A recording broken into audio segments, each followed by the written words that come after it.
이제 우리 함께 하나님 말씀 보시겠습니다. 오늘 우리에게 주신 하나님 말씀은 신약성경 사도행전 제10장 44절에서 48절까지 말씀입니다. 제가 가진 성경책에는 신약성경 제206페이지에 있습니다. 사도행전 제10장 44절로 48절까지 말씀.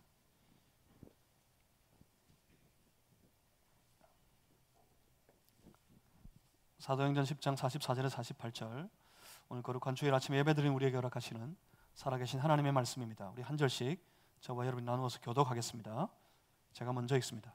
베드로가 이 말을 할 때에 성령이 말씀 듣는 모든 사람에게 내려오시니 베드로와 함께 온 할례 받은 신자들이 이방인들에게도 성령 부어 주심으로 말미암아 놀라니 이는 방언을 말하며 하나님 높임을 들음이로라.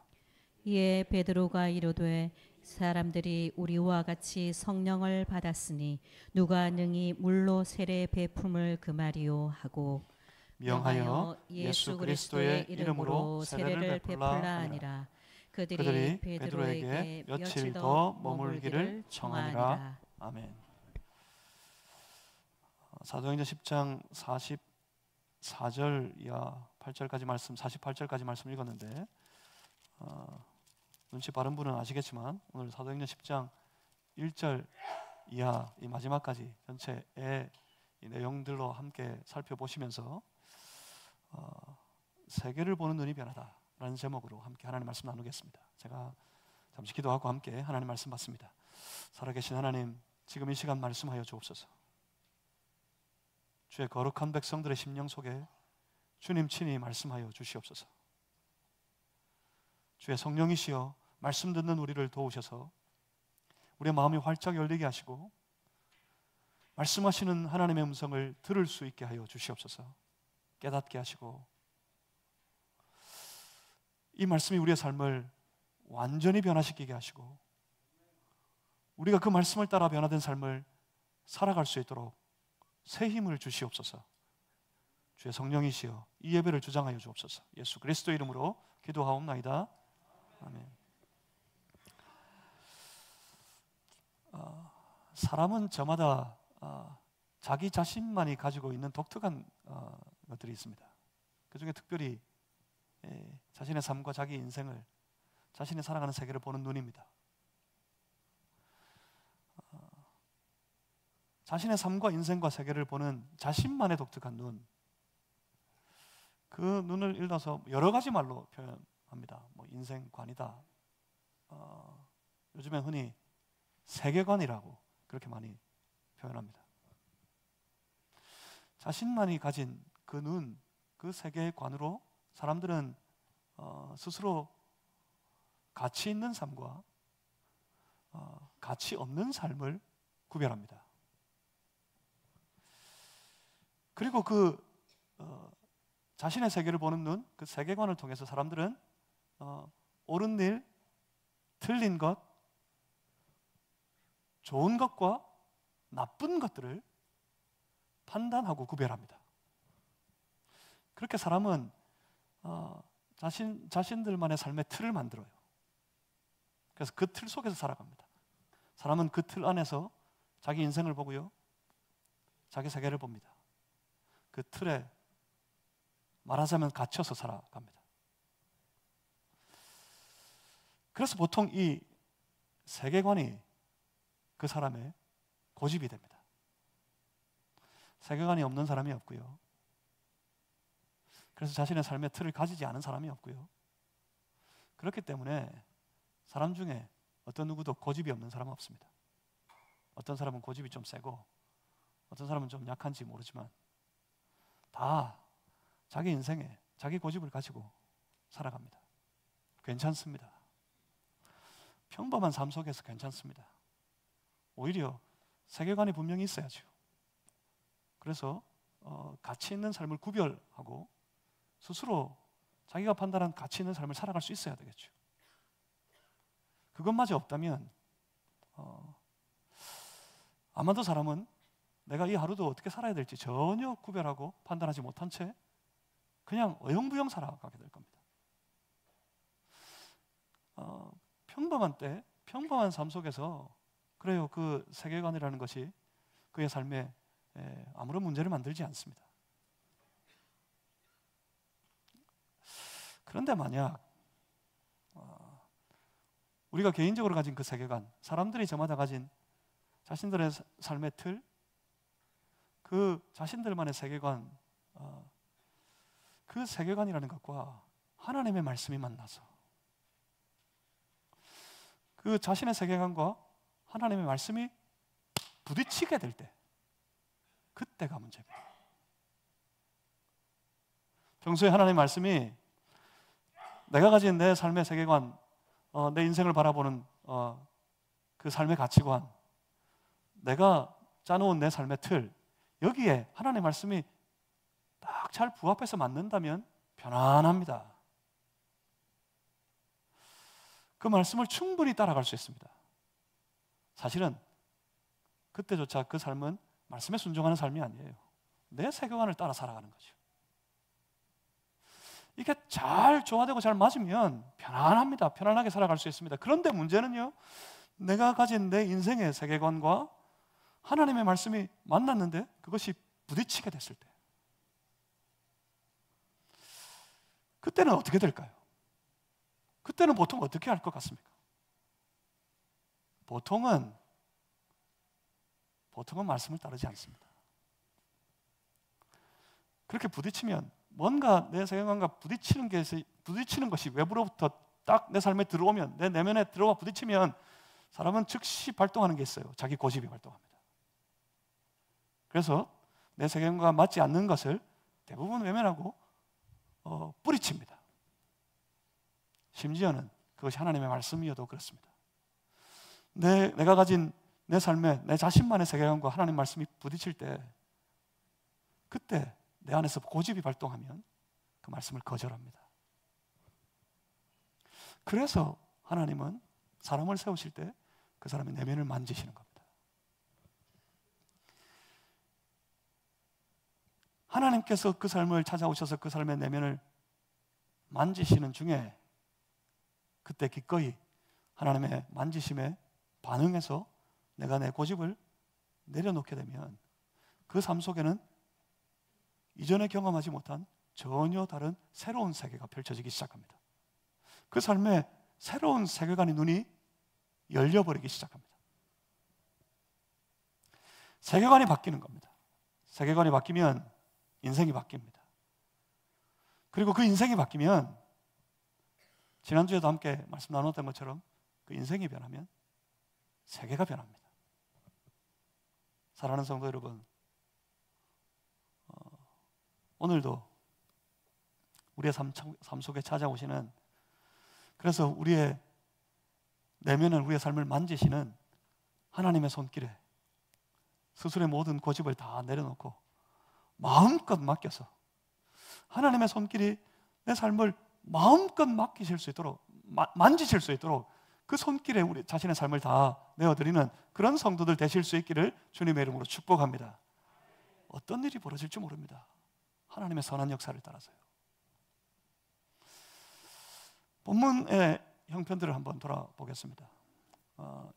이방 선교를 위해서 하나님께서 택하셔서 세우신 거룩한 그릇으로서 우리는 사울을 보았습니다.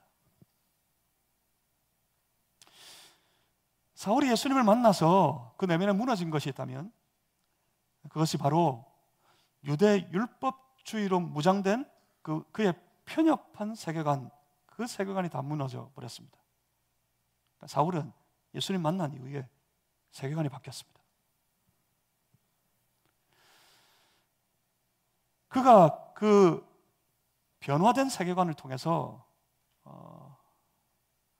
달려간 그 다메섹이라는 곳에서 어떤 일을 했습니까? 처음 그 길은 예수 믿는 사람들을 다 잡아들일 목적으로 달려갔습니다. 그런데 다메섹을 통과하는 과정에 예수님을 만났고, 그 과정에 그의 삶의 세계, 그 인생을 바라보는 눈이 완전히 예수를 중심으로 새로운 하나님의 나라의 세계관으로 완전히 변화되어졌어요. 그래서 다메섹으로 들어가서는 즉시 그는 그리고 담대하게 이 사람은 다메섹에서 만나는 사람들에게 예수님이 그리스도시라고 선포하고 전도하기 시작했습니다. 사울의 내면에 아주 놀라운 역전이 벌어졌던 것입니다. 이에 당황한 저 유대인들, 그 유대인들이 이제는 오히려 그 사울을 죽이기 위해 공모하는 그런 상황이 되어버립니다. 그런 상황에서 사울은 바나바의 도움으로 예루살렘을 갑니다. 예루살렘에서 사도들을 만나 함께 교제하고 그곳에서도 계속해서 예수의 그리스도 되심의 복음을 전도했습니다. 사울이 이렇게 명실상부 예루살렘 초대교회 역사의 전면에 이와 같이 등장하고 있는 그런 상황이었습니다. 그런데 사도행전 9장과 10장을 이어서 읽어보시면 한참 사울의 이야기가 시작되는가 싶더니 갑자기 그 초점이 베드로에게로 돌아갑니다. 특히 그 베드로의 사역 중에 한 이방인 고넬료와의 만남 사건, 이 사건에 사도행전 10장이 집중하고 있습니다. 이것이 의미하는 바가 뭐겠습니까? 분명히 사도행전은 앞으로 행진하고 전진합니다. 그래서 사도행전을 읽을 때 중요하게 봐야 되는 것이 하나 있죠. 그게 뭐였어요? 방향이에요, 방향. 사도행전이 어느 방향으로 전진하고 있는지를 눈여겨보면서 사도행전을 읽어가면 잘 이해가 될 거라고 그랬습니다. 어떤 방향입니까? 복음이 진보하는 방향이에요. 복음이 어느 방향으로 전진합니까? 예루살렘에서부터 출발해서 온 유대와 사마리아를 지나서 저 땅끝으로. 그렇게 사도행전은 복음이 뻗어가는 방향으로 계속해서 진행해 나가게 됩니다. 그런데 왜 여기서 갑자기 거꾸로 베드로에게 돌아가고 있습니까? 이 바쁜 와중에 말입니다. 그래서 한번 봐야겠습니다. 도대체 무슨 일이 벌어지고 있는지. 우선 고넬료라는 인물을 잠깐만 살펴보면 사도행전 10장 2절에 보면 그를 간단하게 소개합니다. 고넬료, 사도행전 10장 2절에 보면 어떤 사람입니까? 그는 하나님을 경외하는 사람입니다. 하나님을 경외하고 구제하는 삶을 살고 항상 하나님께 기도하는 그런 신앙의 사람이었습니다. 이 말은 이 이방인 고넬료가 하나님의 말씀을 들을 준비가 된 사람이었다는 말입니다. 참 아이러니합니다. 그 마음이 하나님을 멀리 떠나서 말로만 하나님의 백성이 된 저 유대인들, 그 유대인들과는 다르게 지금 이 이방인은 마음으로 하나님을 경외하는, 그래서 하나님의 말씀을 들을 준비가 된 그런 사람이었다란 말입니다. 그런 사람을 우리 하나님께서 긍휼히 여기십니다. 그리고 그런 사람을 우리 하나님께서는 찾아가십니다. 그러니 사랑하는 성도 여러분, 하나님의 말씀 앞에 언제나 그 마음을 활짝 열고 그 말씀을 받아들일, 말씀을 들을 준비가 되어 있는 그런 신앙의 사람들이 다 되실 수 있기를 주님의 이름으로 축복합니다. 왜요? 왜 그렇습니까? 그런 사람을 하나님이 찾아가시니까 말입니다. 하나님을 만나고 싶으세요? 하나님을 경험하고 싶으세요? 하나님께 듣고 싶으세요? 하나님의 말씀을 받고 싶으세요? 마음을 열고 들을 준비가 된 마음으로 하나님 앞에 서시기 바랍니다. 어느 날 그런 고넬료에게 하나님께서 환상 중에 말씀을 주십니다. 지금 요바에 있는 베드로를 청해라.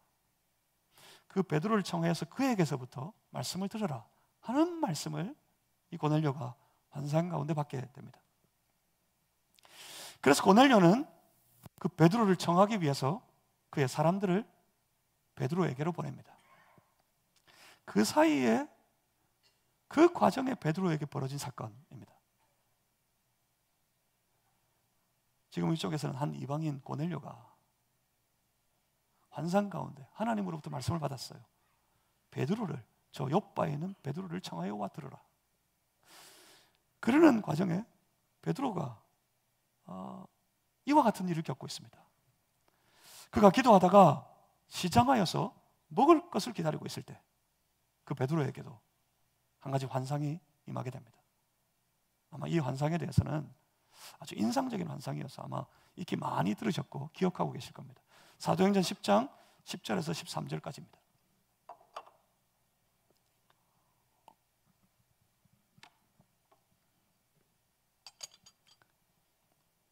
사도행전 10장 10절에서 13절. 방송술에 말씀 띄워보세요. 예. 사도행전 10장 10절에서 13절까지 말씀을 우리 같이 한번 우리 다 같이 한번 읽겠습니다. 함께 읽습니다. 시작. 그가 시장하여 먹고자 하며 사람들이 준비할 때 황홀한 중에 하늘이 열리며 한 그릇이 내려오는 것을 보니 큰 보자기 같고 내 귀를 메어 땅에 들이웠더라. 그 안에는 땅에 있는 각종 네 발 가진 짐승과 기는 것과 공중에 나는 것들이 있더라. 또 소리가 있으되 베드로야 일어나 잡아 먹으라 하거늘.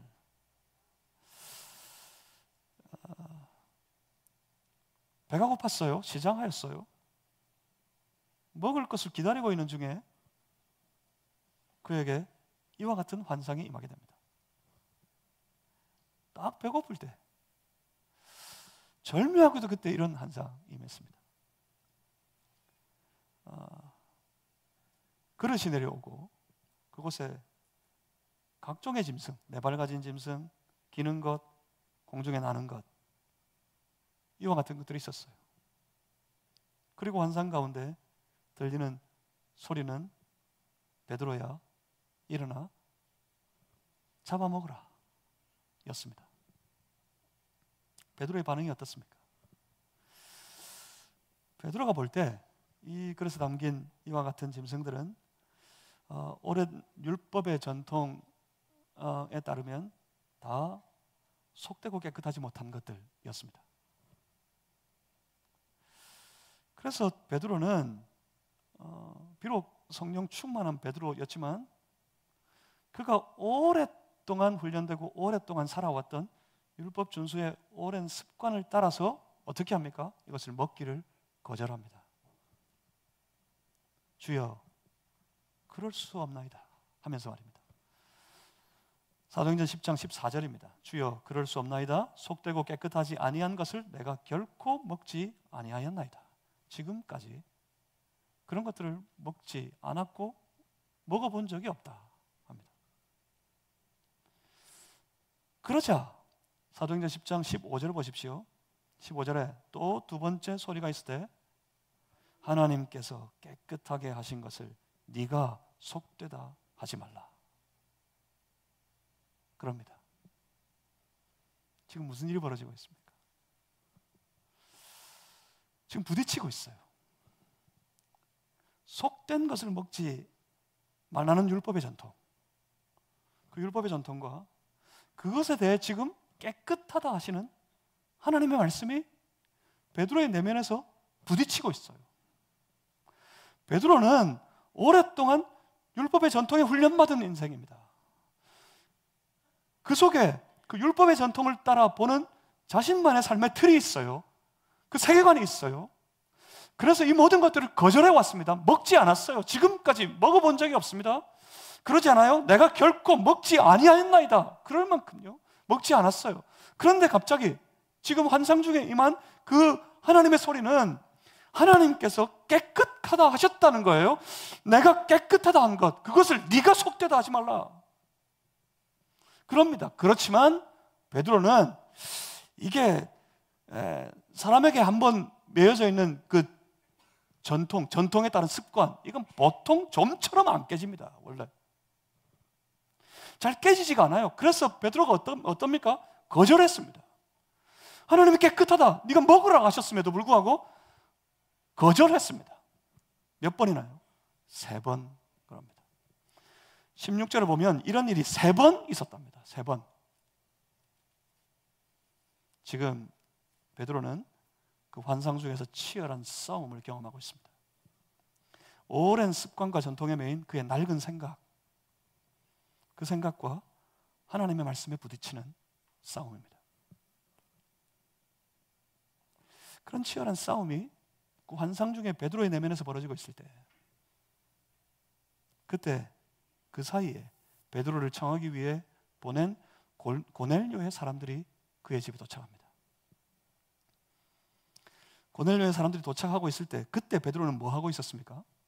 19절 말씀, 사도행전 10장 19절 말씀입니다. 이 10장의 본문의 말씀에서 아주 중요한 전환점 중에 한 부분이 되는 말씀입니다. 사도행전 10장 19절, 제가 말씀드린 여기에다가 줄을 쫙 쳐놓으세요. 베드로가 그 환상에 대하여 생각할 때, 여기까지 딱 줄을 쳐놓으세요. 밑줄 쫙. 베드로가 그 환상에 대하여 생각할 때, 지금 베드로는 아주 깊은 고민에 빠져 있습니다. 이게 무슨 뜻일까? 그 환상 중에 만난 그 하나님의 말씀, 이 말씀이 어떤 의미일까? 과연 이 말씀은 내게 무엇을 요구하고 계신 걸까? 그런 깊은 고민에 빠졌습니다. 여러분, 하나님의 음성, 하나님의 말씀은 그냥 불현듯이 갑자기 내게 찾아오거나 들려 오는 것이 아닙니다. 좀처럼 그렇지 않습니다. 하나님의 말씀은 고민하는 사람에게 들려옵니다. 하나님의 이 말씀이, 내가 묵상하는 말씀, 내가 받고 있는 이 말씀이 과연 내게 무엇을 원하시는 걸까? 그래서 하나님의 음성을 듣기를 원하는 사람들은 늘 이런 고민 가운데 살아야 됩니다. 말씀을 읽으면서, 말씀을 묵상하면서 그 고민 가운데 살아야 돼요. 이 말씀이 무슨 뜻일까? 특별히 나에게 무슨 뜻일까? 특별히 지금 어떤 의미일까? 하나님은 이 말씀을 통해 과연 내게 무엇을 원하시는 걸까, 요구하시는 걸까 하는 고민, 그 고민이 하나님의 뜻을 발견하게 만듭니다. 그러니까 여러분, 말씀을 그냥 외우려고 하지 마십시오. 말씀이 너무 은혜가 돼서 너무 좋아서 심지어 외우고 싶은 마음이 들었다면 그 말씀을 다 외워서 그 말씀을 머리로 생각하면서 계속해서 똑같은 반응을 보이셔야 돼요. 가슴속으로 그 말씀을 고민하시길 바랍니다. 단순히 외우면 되는 일이 아닙니다. 그 말씀을, 외운 그 말씀을, 내가 받은 말씀을, 내가 읽은 말씀을, 내가 들은 말씀을 내 마음으로 고민하시길 바랍니다. 고민하는 성도가 되시길 바랍니다. 그렇게 베드로가 그 말씀의 의미를 깊이 생각하고 고민하고 있을 때, 그때 19절에 이어서 이렇게 말씀합니다. 성령께서 그에게 말씀하시되 두 사람이 너를 찾으니, 사도행전 10장 20절 보십시오. 일어나 내려가 의심하지 말고 함께 가라. 내가 그들을 보내었느니라. 그렇게 말씀합니다. 그렇게 베드로는 고넬료의 집으로 갑니다. 그 사이 고넬료는 하나님의 말씀을 듣기 위해서 준비하고 있었습니다. 고넬료가 그의 가족들은 물론이고 어떤 준비를 합니까? 24절 말씀을 보니까 고넬료는 지금 그의 친척과 가까운 친구들을 모아 베드로를 통해 주시는 하나님의 말씀을 듣기 위해 기다리고 있었습니다. 여러분, 우선 이게 전도입니다. 이게 전도예요. 가족과 친척과 친구와 말씀 들을 필요가 있는 많은 사람들을 다 모아서 주의 복음이 선포되는 하나님의 말씀 앞에 세우는 것, 이게 전도예요. 이런 전도를 하길 원합니다. 이제 작년에 이어서 올해도 우리 전도에 대해 축제가, 전도 훈련 받는 용사들이 세워지고 또 온 교회 안에 전도에 대해 축제가 있을 겁니다. 함께 이와 같은 일에 마음을 모아야겠습니다. 우리도 함께 마음을 모아서 우리 주변의 많은 사람들, 우리 가족과 친척과 친구들, 그들 중에 말씀 들을 필요가 있는 많은 사람들, 그들을 다 모아서 하나님의 말씀이 선포되는 이 예배의 자리에 말씀 앞에 데려와 세우는, 말씀 앞에 세우는 그 귀한 일에 우리가 함께 다 마음을 같이하여 친히 감당하고 헌신하고 충성하여 이루어가는 그런 우리 모든 성도들 다 되실 수 있기를 주님의 이름으로 축복합니다. 함께 하시길 바랍니다. 안 되겠습니다. 우리 한번 오른손 들고 한번 따라해 봅시다. 함께 하자. 한 번 더 합시다. 함께 하자. 그러면 역사가 나타납니다. 보십시오. 그들이 다 함께 모여서 베드로를 기다리고 있었습니다. 베드로를 기다리고 있을 때 드디어 베드로가 도착합니다. 그때 그 베드로를 맞이하는 고넬료의 반응은 이와 같았습니다. 사도행전 10장 33절 중간 이후 저 하반절을 보시면 이렇게 말씀합니다. 이 고넬료의 반응입니다. 이제 우리는 주께서 당신에게 명하신 모든 것을 듣고자 하여 다 하나님 앞에 있나이다. 말씀을 듣기 위해 베드로를 기다리던 고넬료, 그는 지금 하나님 앞에 있습니다. 스스로 우리가 다 하나님 앞에 모여 있다 고백합니다. 고넬료는 주께서 그 베드로를 통해 자신과 가족과 친척과 친구들에게 주실 말씀이 분명히 있음을 믿었기 때문이었습니다. 주께서 베드로를 통해 주시는 그 말씀을 들을 때 그는 바로 그 자리가 바로 하나님 앞이라고 생각했던 겁니다. 그렇습니다. 하나님의 말씀이 선포되는 곳, 그곳이 바로 하나님의 자리입니다. 그곳이 바로 하나님 앞입니다. 그렇게 사모하면서 기다리는 고넬료, 그 고넬료 앞에 선 베드로는 여전히 갈등이 있습니다. 여전히 그 내면에 부딪힘이 있습니다. 고넬료 집에 가면서도, 고넬료를 만나기까지 베드로는 여전히 힘듭니다. 28절 말씀을 한번 돌아보겠습니다. 사도행전 10장 28절을 보십시오.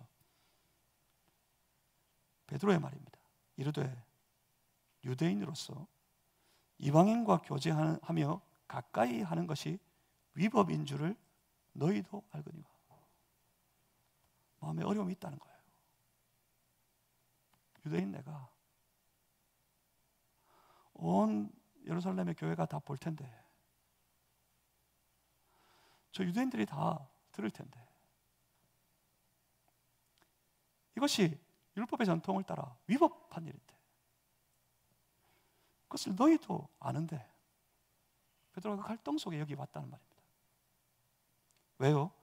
하나님께서 28절 이어진 말씀입니다. 하나님께서 내게 지시하사 아무도 속되다 하거나 깨끗하지 않다 하지 말라 하시기로, 그래서 여기 왔다고 베드로가 고백하게 됩니다. 거기서 베드로는 고넬료를 만납니다.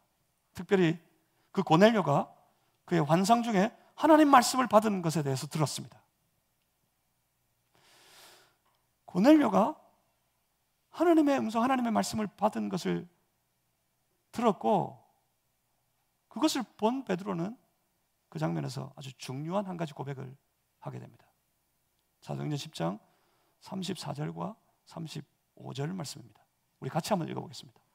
34절 35절 다 같이 읽겠습니다. 시작. 베드로가 입을 열어 말하되 내가 참으로 하나님은 사람의 외모를 보지 아니하시고 각 나라 중 하나님을 경외하며 의를 행하는 사람은 다 받으시는 줄 깨달았도다. 아멘. 지금 베드로의 내면에서 그의 세계가 무너지고 있습니다. 베드로의 세계관이 변하고 있는 중입니다. 그래서 베드로는 바로 이 장면에서부터 이 경건하여서 사모하는 마음으로 하나님의 말씀을 기다리고 있는 이 이방인들에게 담대하게 주의 복음을 선포하게 됩니다. 어떤 복음입니까? 사도행전 10장 36절 이하에 만유의 주 되신 예수 그리스도에 대하여서, 만유의 주 되신 예수 그리스도에 대한 그 복음을 그 이방인들에게 선포합니다. 그리고 베드로는 담대하여서 이방인들에게 선포합니다. 그 예수를 믿음으로 모든 죄에서 사함을 받을 수 있다. 무슨 의미입니까? 예수를 믿고 죄 사함을 받아라고 선포했던 겁니다. 그런데 그때 44절, 오늘 읽으셨던 본문 말씀 44절, 베드로가 이 말을 할 때 이 말이 뭐죠? 그가 전한 복음입니다. 이방인들에게 전한 복음. 만유의 주 대신 예수 그리스도, 그를 믿음으로 말미암아 받게 될, 얻게 될 죄사함에 대해서 이 말을 할 때 베드로는 놀라운 일을 경험합니다. 베드로는 그의 세계관이 완전히 무너지는 경험을 하게 됩니다. 베드로가 지금 그의 세계관을 완전히 무너뜨리는 놀라운 일을 눈으로 목도하게 됩니다. 그것이 바로 그 사모하는 마음으로 말씀을 받고 있는 이 이방인들에게 주의 성령께서 임하신 사건입니다. 놀랐습니다. 참으로 놀라운 일이었습니다. 45절입니다. 사도행전 10장 45절 말씀을 또 한번 같이 다 읽어보겠습니다. 시작. 베드로와 함께 온 할례받은 신자들이 이방인들에게도 성령 부어 주심으로 말미암아 놀라니. 아멘. 이방인들에게도, 유대인이 아닌 저 이방인들에게도 하나님께 성령을 부어주셨다. 참으로 놀라운 일이었습니다. 그래서 그 즉시 베드로는 그 이방인들에게 세례를 베풀었습니다. 여러분, 이 사건이 얼마나 중요한 사건이 되는지 아십니까? 이 사건은 나중에 복음이 저 이방의 땅으로 점점 더 땅끝으로 뻗어나가는 일이 아주 획기적인 전환점이 됩니다. 복음의 확장을 방해하는 가장 큰 장애, 하나님의 역사가 뻗어나가는 일에 가장 큰 걸림돌, 장애 중에 하나가 바로 오래 굳어버린 사람들의 편협한 세계관입니다. 유대인들에게는 오랫동안 전통적으로, 그래서 습관적으로 믿고 있는 아주 단단한 믿음이 하나 있습니다. 바로 구원은 유대인에게만 있다는 겁니다. 그래서 그들은 늘 감사했습니다. 내가 저 이방인으로 나지 않고 유대인으로 나게 하신 것 감사합니다. 늘 그것을 감사하며 기도했어요. 우리 유대인이 하나님의 백성이라는 말이죠. 우리 유대인만 하나님의 백성이라는 믿음이죠. 이방인들이 구원을 받아서 하나님의 백성이 될 수 있다고? 계속해서 그와 같은 역사가 여기저기서 나타나니까 그래요. 그들은 생각했습니다.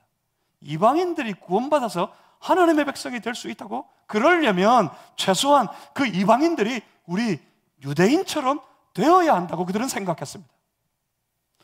그래서 예수 믿고 구원받은 유대인 그리스도인들, 그들마저도 저 예수를 믿음으로 구원받은 이방인들에게 지속적으로 우리 유대인들처럼 율법을 따르고 최소한 할례는 받아야 된다고, 그래서 우리 유대인처럼 되어야 한다고 계속해서 강조했던 겁니다. 왜 그렇게 사도 바울이 이방을 다니면서 복음을 선교하고 거기서 개척한 교회들, 그곳에 모여있는 많은 이방인들에게 왜 계속해서 쫓아다니면서 저 유대인 그리스도인들이, 심지어 어느 곳에서는 거짓 교사라고 말하는 저들이 왜 지속적으로 쫓아다니면서 그런 요구를 하는지 아십니까? 이것 때문이에요. 이방인이 구원받아 하나님의 백성이 되려면 그 이방인들이 최소한 우리 유대인처럼 되어야 된다. 왜? 유대인에게만 구원이 있기 때문에. 할례를 받아야 된다, 할례는 받아야 된다 했던 그 이유가 바로 그것 때문이에요. 그들은 그렇게 구별했어요. 할례 받은 백성, 할례 받지 않은 백성. 할례 받은 백성은 누굽니까? 유대인. 할례 받지 않은 백성은 이방인. 그래서 계속해서 지속적으로 할례는 받아야 된다, 그렇게 요구했던 겁니다. 그 이면에 그들의 세계관이 있어요. 유대인만 구원받고 유대인처럼 되어야 구원이 임할 가능성이 있다. 이것은 복음 확장에 아주 강력한 걸림돌이 됩니다. 그런데 그런 세계관이 지금 베드로에게서부터 무너지기 시작했습니다. 이것이 나중에 이방 선교 확장에 어떤 영향을 끼치는지 앞으로 사도행전을 보시는 중에 아주 선명하게 보시게 될 겁니다. 그렇습니다. 무엇을 의미합니까? 베드로가 먼저 변해야 했습니다. 예루살렘 교회 공동체가 이 사실을 받아들이기 위해, 이방인에게 뻗어가는 주의 놀라운 구원의 역사를 받아들이기 위해 베드로가 먼저 변해야 했어요. 그래서 예루살렘 교회가 변해야 했어요. 그렇습니다. 내가 먼저 변해야 합니다. 나의 편협한 세계관이 예수 그리스도 안에서 하나님 나라의 세계관으로 변해야 합니다. 반드시 변해야 합니다. 변하게 됩니까? 가만히 있으면 변할까요? 시간이 해결해 줄 것 같습니까? 가만히 있으면 저절로 되는 일일까요? 저절로 일어나는 변화일까요? 교회만 다니면 되겠습니까? 세상 만사가 다 시간이 해결해 준다 해도 이 세계관이 변화되는 일, 인생의 관이 변화되는 일, 그래서 그 안에서 하나님의 나라를 누리고 신앙의 성숙을 이루어가는 일, 그 일은 절대로 시간이 해결해 주지 않습니다. 예수님이 말씀하신 열매 맺는 땅의 비유를 봐도 그렇습니다. 하나님 나라가 되려면 예수님께서 말씀하셨어요. 많은 결실, 열매를 맺는 좋은 땅이 되어야 한다고 말씀하십니다. 그런데 어떡합니까? 우리 대부분은 돌짝밭이에요. 길가밭이에요. 가시떨기밭이에요. 그런데 그 돌밭이, 길가밭이, 가시밭이 스스로 좋은 땅인 줄 알고 가만히 열매 맺기를 기다리고 있으면 절대로 그 밭은 좋은 땅이 되지 못하고 그 밭에는 절대로 어떤 열매도 맺히지 않습니다. 지금 자신이 돌밭인 줄 알아야 돼요. 내가 돌밭인 줄 아는데, 그런데 마음에 사모하는 마음이 있어요. 하나님의 말씀에 아름다운 열매를 맺기를, 결실하기를 원하는 마음이 있어요. 그러면 뭐부터 할 것 같습니까? 내가 지금 돌밭이에요. 열매를 맺으려면 좋은 땅이 되어야 돼요. 뭐부터 할 것 같으세요? 돌부터 치워야 돼요. 스스로 돌을 치우고 땅을 갈고, 그래서 결국 좋은 땅이 되기 위해 애를 써야지만 땅이 변합니다. 땅이 변해 좋은 땅이 됩니다. 좋은 땅이 되어야 그 땅에 좋은 결실이 열매 맺게 될 것 아니겠습니까? 베드로의 변화는 놀라운 열매를 가져오게 됩니다. 하나님은 오늘도 넓고 편협한 우리의 세계관을 향해 도전하십니다. 하나님은 오늘도 우리의 내면을 만지시면서 우리의 편협한 그 세계관을, 자신만이 바라보는 자신의 인생관을 바꾸시려고, 변화시키려고 우리를 만지십니다. 그러니 사랑하는 성도 여러분, 마음으로 활짝 여시길 바랍니다. 주의 말씀 앞에 자신을 다 맡겨버리시길 바랍니다. 하나님 나라의 전혀 새로운 세계관으로 변화된 무장한 성도가 될 수 있도록 하나님의 만지심에 자신을 내어드리는 성도가 되시기를 주님의 이름으로 축복합니다. 새로운 세계관으로, 하나님 나라의 세계관으로, 예수 중심의 세계관으로, 말씀을 통해 세계를 보는 그 세계관으로 다 변화된 성도가 되시기를 주님의 이름으로 축복합니다. 많은 열매를 맺게 될 겁니다. 기도하겠습니다. 살아계신 아버지 하나님, 우리 안에 역사해 주시옵소서. 주님의 나라, 주님의 역사를 이루시기 위해 우리를 만지실 때 주여 우리를 마음껏 만지시고 우리를 변화시키시고